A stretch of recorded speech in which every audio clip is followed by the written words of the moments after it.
இன்றைக்கி நம்ம மீன் மேக்கர் குழம்பு செய்ய போகிறோம். அதுக்கு தேவையான பொருட்கள்: மீன் மேக்கர் ஒரு கப்பு, சின்ன வெங்காயம், மல்லித்தூள், இது chicken masala, garam masala, 1 spoon garam masala, 2 spoon chicken masala, பூண்டு ஒரு கட்டி, மஞ்சத்தூள், தக்காளி 1, தேங்காய், இதெல்லாம் மசாலா அரைப்பதற்குங்க. தாளிப்பதற்கு பட்டை, கிராம்பு, பிரிஞ்சி இலை, ஒரு தக்காளி, பெரிய வெங்காயம், கருவேப்பிலை, இது தாளிப்பதற்கு. வானொலி வச்சுக்கலாம். இது மசாலா அரைக்கிறதுக்கு நம்ம எல்லாம் வறுத்துக்கலாம்.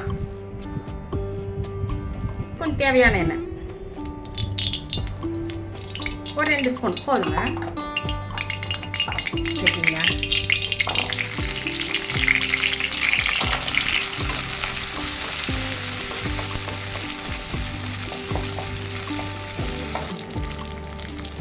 பூண்டு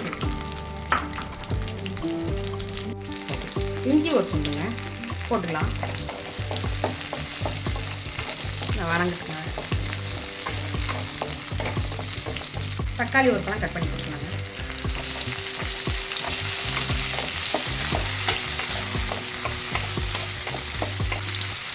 சோம்பு கொஞ்சம் கட்டலாம்.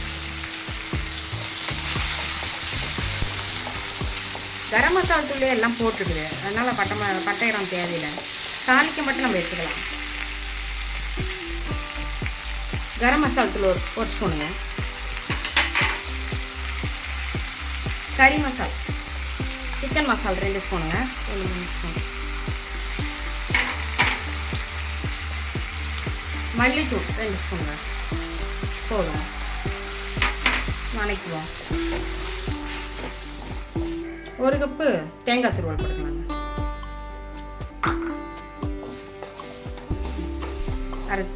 வணங்கிடுச்சுங்க. இது ஆற வச்சு அரைச்சிட்டு அப்புறம் தாளிச்சு விட்டுலாங்க. ஆயில் ஊற்றிக்கலாம். தாளிப்பதற்கு தேவையான அளவு ஒரு 2-3 ஸ்பூன் ஊற்றிக்கலாங்க. அப்போ தான் நல்லா இருக்கும். கொஞ்சம் பட்டை, கிராம்பு, அன்னாசிப்பூ, இந்த இலை இதெல்லாம் போட்டுக்கலாங்க. கொஞ்சம்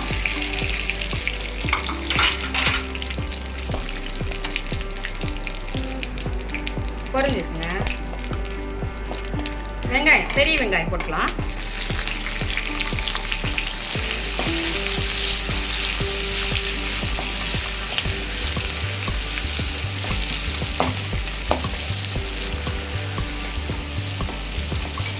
வணக்கட்டுங்க, நல்லா வணக்கட்டுங்க.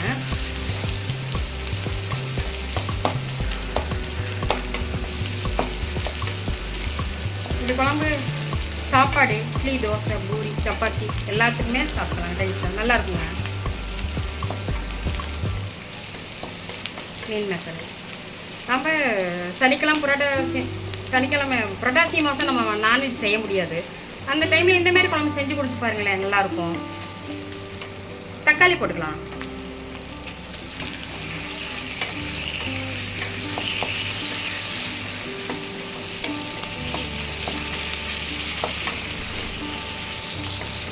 நல்லா வணங்கட்டுங்க. கொஞ்சம் இந்த கரத்தில் மல்லித்தலை,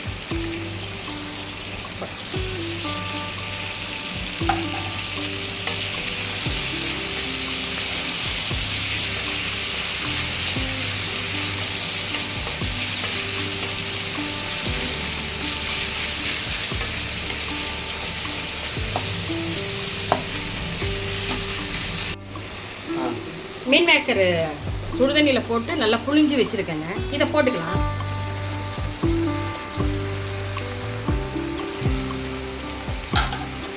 கட்டிக்குவோம்.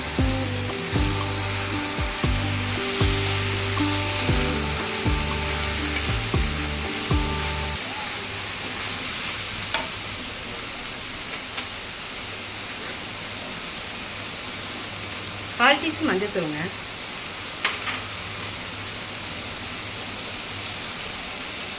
1 டீஸ்பூன் மிளகாய் போதும்.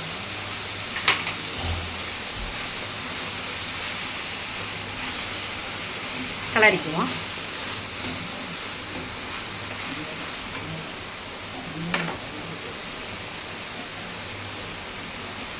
குழம்புக்கு தேவையான அளவு உப்பு போட்டுக்கலாம்.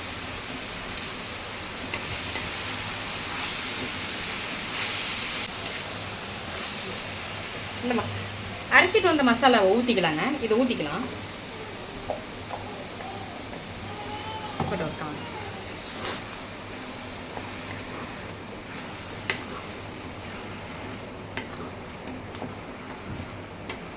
இன்னும் கொஞ்சம் தண்ணி ஊற்றிக்கலாங்க.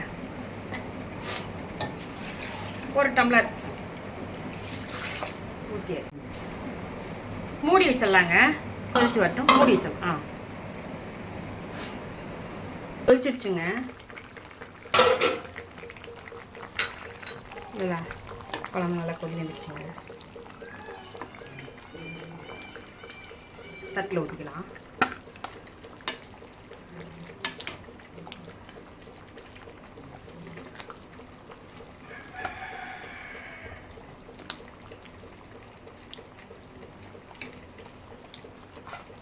குழம்பு ரெடி ஆயிடுச்சுங்க.